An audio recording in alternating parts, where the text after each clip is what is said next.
Edmund Kemper, the co-ed killer Edmund Emil Kemper III, widely known as the co-ed killer, is one of the most notorious and disturbing serial killers in American history. Between 1964 and 1973, Kemper murdered 10 people, including his grandparents, 6 young female college students, his mother, and her best friend. His intelligence, immense physical size, standing at 6 feet 9 inches, and detailed confessions have made him a figure of both horror and fascination in the world of true crime. Early life and first murders. Edmund Kemper was born on December 18, 1948, in Burbank, California. His childhood was marked by psychological abuse at the hands of his mother, Clarnell Strandberg, who belittled and humiliated him, claiming that no woman would ever love him. She forced him to sleep in the basement, away from his sisters, fearing he might harm them. Kemper later admitted that his relationship with his mother fueled much of his rage and hatred toward women. At the age of 15, Kemper committed his first murders. In 1964, after a heated argument with his grandmother, Maud Kemper, he shot her in the head with a rifle. When his grandfather returned home, Kemper shot him as well, explaining that he killed him so he wouldn't have to find out his wife was dead. Kemper later told police, "I just wanted to see what it felt like to kill Grandma." Kemper was sent to Atascadero State Hospital, a psychiatric facility for the criminally insane.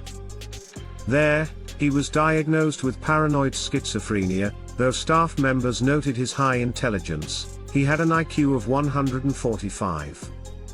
He became a model prisoner, assisting in the hospital's psychological evaluations of other inmates and learning how to manipulate psychological tests. In 1969, at the age of 21, Kemper was released from the hospital, with doctors concluding that he was rehabilitated. Despite being diagnosed with severe mental illness, he was released into the custody of his mother, a decision that would prove catastrophic. The co-ed murders. After his release, Kemper's resentment toward his mother only deepened. He struggled to fit into society, working various jobs, including as a laborer for the California Highway Department. However, he soon began acting on his violent fantasies, particularly those involving young women. Between May 1972 and April 1973, Kemper embarked on a killing spree that would earn him the nickname the co-ed killer. His method was consistent. He would pick up female hitchhikers from various college campuses in California, drive them to secluded areas, and then murder them. After killing them, he would take their bodies back to his home, where he would engage in necrophilia, dismember them, and dispose of their remains. Kemper's first 2 victims were Mary Ann Pesce and Anita Luchessa, both college students whom he abducted in May 1972. He killed both women and took their bodies back to his apartment, where he dismembered them. He disposed of their body parts in different locations, and while their remains were discovered, it took months for them to be identified. In September 1972, Kemper picked up Aiko Ku, a 15-year-old dance student who was hitchhiking after missing her bus. He strangled her and, as with his previous victims, took her body back to his apartment to mutilate it. Kemper continued his spree with the murders of Cindy Schall, Rosalind Thorpe, and Alice Liu, all of whom were young college students. He shot them, took their bodies to his home, dismembered them, and engaged in post-mortem sexual acts. Kemper later buried some of their body parts in his mother's backyard, a symbolic gesture of his growing hatred toward her. The murder of his mother. Kemper's relationship with his mother, Clarnell, was the root of much of his anger. He often spoke of how she humiliated him throughout his life, and he harbored fantasies of killing her for years. On April 20, 1973, after a final argument with her, Kemper acted on these fantasies. That night, while his mother was sleeping, Kemper bludgeoned her to death with a hammer and then slit her throat.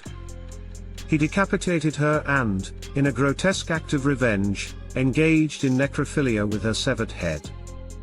He also cut out her vocal cords and tried to dispose of them in the garbage disposal, later stating that he was symbolically silencing her forever. After killing his mother, Kemper invited her best friend, Sarah Hallett, to the house. He killed her as well, hoping to create a cover story that the two women had gone on vacation together. The confession and arrest following the murders of his mother and Sarah Hallett, Kemper fled to Colorado, expecting a nationwide manhunt.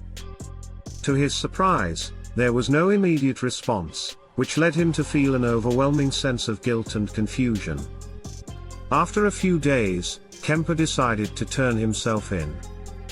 He called the police from a payphone and confessed to his crimes.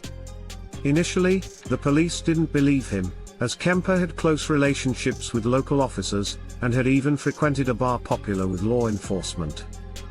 However, after persistent calls, Kemper finally convinced the police to take him seriously, and he was arrested without incident.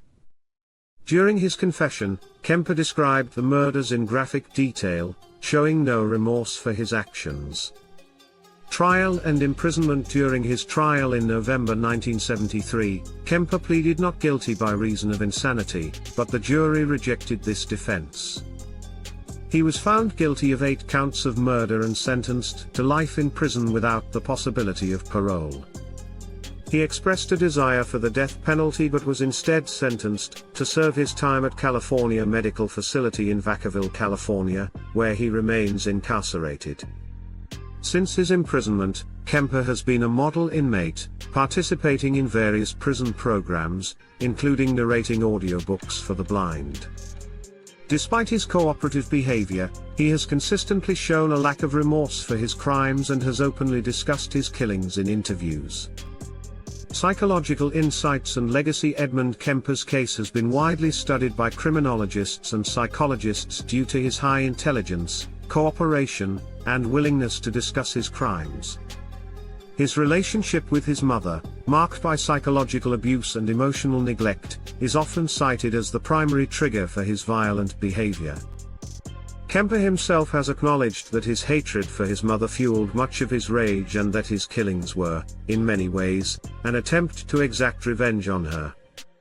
Kemper's calm demeanor and articulate nature stand in stark contrast to the horrific nature of his crimes. He has been featured in numerous documentaries, true crime books, and TV shows, becoming a symbol of the duality between the seemingly normal exterior and the monstrous acts he committed.